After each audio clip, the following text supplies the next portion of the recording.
Exact आप कितने वक्त में अस्पताल पहुंचे? ठीक 12 बजे मुझे सांप ने काटा था। हाँ 12:30 बजे मैं पहुंच गया। हाँ।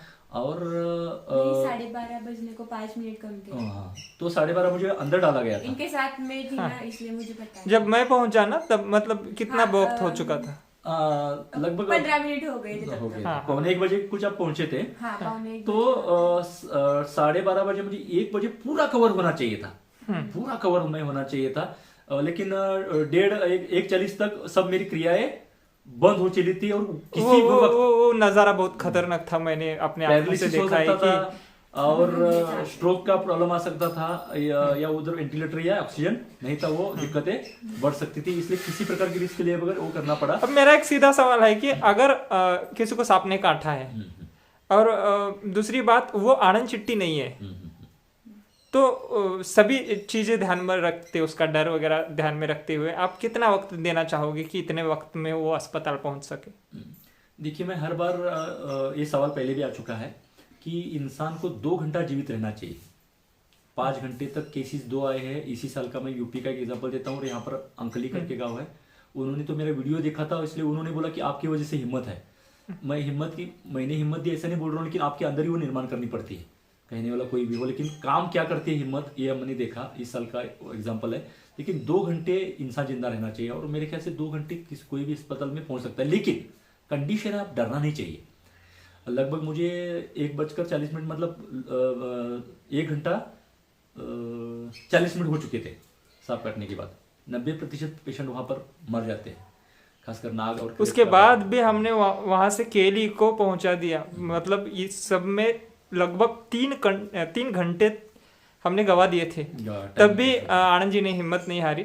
तो आप भी आनंद जी, मैं आपको ये पूछना चाहूंगा कि यहाँ पर एक आम इंसान अगर मोटिवेट होना चाहे स्नेक बाइट के बाद, तो वो क्या सोच सकता है ताकि वो डर वगैरह बाजू में रख सके?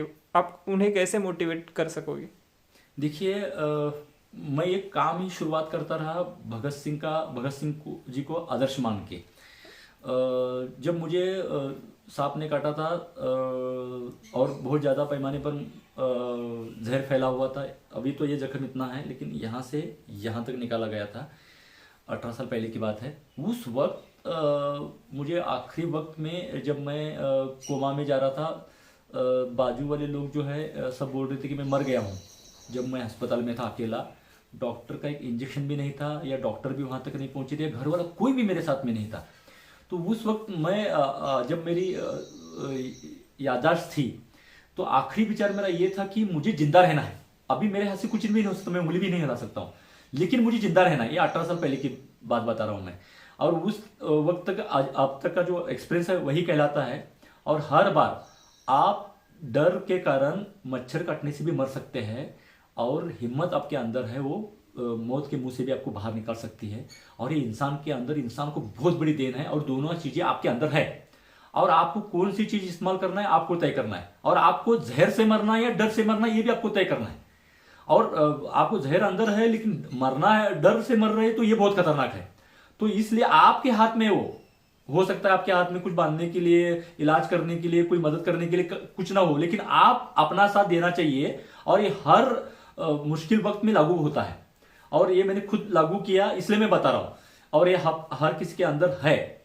और जूदी जब साथ में थी, वो भी मजबूत है, लेकिन इस वक्त थोड़ा मतलब अपनापन होता है, वो थोड़ी सी डर ना जाए, इसलिए मैंने खुद गाड़ी चलाई। और बीच में उसको मैंने ये बता दिया कि जो कुछ उधर होगा वो लक्षण होंगे, सिम्टम्स होंगे, मैं बिल्कुल नहीं डरूंगा, बिल्कुल नहीं डरूंगा। और जो भी होगा वो लक्षण होंगे, तुम बिल्कुल डरना नहीं, अपनी हिम्मत खोना नहीं, और मुझे कुछ नहीं होगा। तो ये मैंने बता दिया। और जब जब मैं ये सब बातें करता था या मेरा शरीर साथ नहीं देता, तो मैं हर किसी को एक बात करता था, जो प्रशांत जी भी है सामने, दोनों प्रशांत जी है और ज्योति है, कि मुझे इस तरह के इलाज की जरूरत है, ऐसा ऐसा हो रहा है, मैं बता रहा था। लेकिन एक बात मैं हमेशा बताता था कि इस वक्त भी मैं मेरे साथ में हूं, या मुझ में हिम्मत है, मुझे कुछ नहीं होगा। ये एक्शन करके मैं बोल नहीं सकता था, लेकिन दिखा रहा था।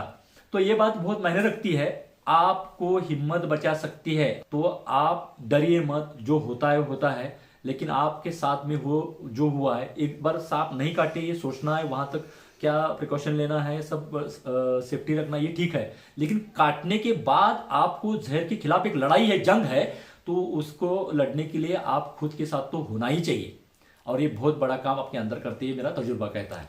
और ये सब अभी तो टीम थी बहुत, उन्होंने देखा, ज्योति भी अपनी बात रखेगी, और ये इसलिए हम शेयर कर रहे हैं ताकि कुछ ना कर सके लेकिन आपके अंदर थोड़ी सी हिम्मत जगा पाए।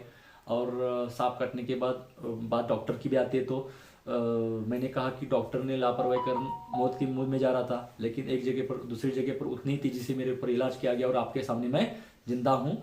मंदिर, मस्जिद, जड़ी बूटी, मंत्र तंत्र, इसके इलाज के पीछे मत पड़िएगा। साइंटिफिक जो इलाज है सांप काटने के बाद, ASV, जो आपको बचा सकता है, और वहाँ आपको जिला अस्पताल हो या प्राइवेट अस्पताल आपके आस पड़ोस में नज़दीक, वहाँ पर आपको जाना जरूरी होता है। और एक आनंद जी, आप कहते रहते हैं कि सांप ने कितनी मात्रा जहर की छोड़ी है, ये बोलते हैं ना आप, तो उस पर डिपेंड करता है कि कितना असर करेगा। तो कॉमनली जो स्नेक बाइट होता है उसके बाद कितने देर के बाद या कितनी जल्दी वो सिम्टम्स आने लगते हैं? लगभग 10 मिनट में सिम्टम्स दिखने शुरू हो जाते हैं, कभी कभी लेट हो जाता है। मतलब आपने किस तरह से पट्टी बांधी है उसके ऊपर भी डिपेंड करता है। और पहला लक्षण मतलब मुझे 20 मिनट में शुरू हुआ, लगभग 20 मिनट में शुरू हुआ, और चक्कर आना शुरू हो गया, धुंधला सा छाना, चक्कर आना, धुंधला सा। वीडियो लंबा बन जाएगा इसलिए मैं चलेगा, अगर इतनी जानकारी मिलती है तो ठीक है, हम इसको बड़ा। टॉक्सिक और हीमोटॉक्सिक दोनों अलग अलग जहर है।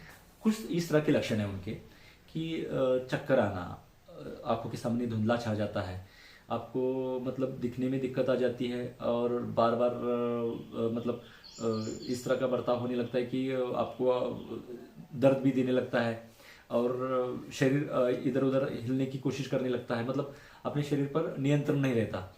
जैसे इससे वक्त बढ़ता है, जैसे मेरा वक्त बढ़ गया और लगभग 30 मिनट में जब मैं अस्पताल पहुंचा तो मुझे किसी के सहारे की जरूरत पड़ी। मतलब मैं अकेला ये नहीं कर पा रहा था, और ये बढ़ता ही जा रहा था। बाद में बोलने के लिए दिक्कत आनी शुरू हो गई, और सांस में घुटन सी महसूस होने लगी, और अलग अलग प्रकार के लक्षण दिखते हैं। जहां पर सांप ने काटा है वहां पर दर्द बढ़ने लगता है, और हो ना हो वहां पर थोड़ी सी हल्की सी जगह काली दिखने लगती है अगर विषैला सांप है तो। ये जख्म का ये हो गया, और शरीर में खून में जब जहर जाता है तो इस प्रकार के लक्षण दिखते हैं। और आखिर में ये जो न्यूरोटॉक्सिक जहर होता है, पॉइजन होता है, ये आपके नर्वस सिस्टम पर अटैक करता है, और सांस लेने वाली मार्ग को दिक्कत आ सकती है। और कोमा में जाने से पहले या बेहोश होने से पहले आपको बिना समझे पता चले शौच को हो सकता है, पेशाब को हो सकता है, और हो सकता है आप कोमा में चले जाए, और इस तरह से सांस रोककर इंसान मर जाता है न्यूरोटॉक्सिन यानी नाग और करेतने काटने के बाद। अगर आपको रसल्स वाइपर, स्वास्थ्य वाइपर यानी फुरसा और घोनस ने काटा है तो इन सांप ने काटने के बाद सूजन आ जाती है, लार आने लगती है। ये जो सांप का जहर है इससे जल्दी इंसान मरेगा नहीं, लेकिन ये जहर जो है खून में परिणाम करता है। खून जमने की जो खून की पावर है या उसका जो गुणधर्म है वो अस्त व्यस्त हो जाता है, और खून जमने की क्रिया खत्म हो जाती है। आपकी आंखें प्रकाश पर, मतलब जिस तरह से आपके सामने प्रकाश उजाला होता है उसको कवर नहीं कर पाती, उसको रिएक्ट नहीं कर पाती, और आखिर में ये सांप काटने के बाद इंसान को बहुत सारी तकलीफें झेलनी पड़ती है। और आपने देर कर दिया, अगर मेरा एग्जांपल दी तो यहाँ पर ये सांप ने काटा, इतना देर हो गया, तो अभी यहाँ पर इतना जख्म हो गया, इतना जगह मुझे बाहर का निकाल के स्किन ग्राफ्ट करना पड़ा है। लेकिन अगर ये वाइपर ने काटा तो हो सकता था मुश्किल है कि मेरा पाँव निकालने की नौबत आ सकती थी। मतलब इस तरह से हड्डी है वो भी चूरा कर डालता है पूरा जहर, और उसको जला डालता है, इतना गहरा परिणाम कर देता है। और इसलिए मेरी उंगली रसस वाइपर ने काटने के बाद निकालनी पड़ी है। तो इतनी सारी दिक्कतें आ जाती है, यानी जहर खतरनाक होता है, और इसमें लापरवाह नहीं रहना चाहिए, और सही वक्त में सही जगह पर इलाज होना भी ज़रूरी होता है। और एक मतलब ये पर्सनल सवाल है, कुछ लोगों ने आप पर ही मतलब ये कमेंट भी किया है, एक आदमी को इतने सारे, वो भी अलग अलग, वो भी वेनमस बाइट होते हैं, तो उन्हें हम एक्सपर्ट बोल सकते हैं क्या?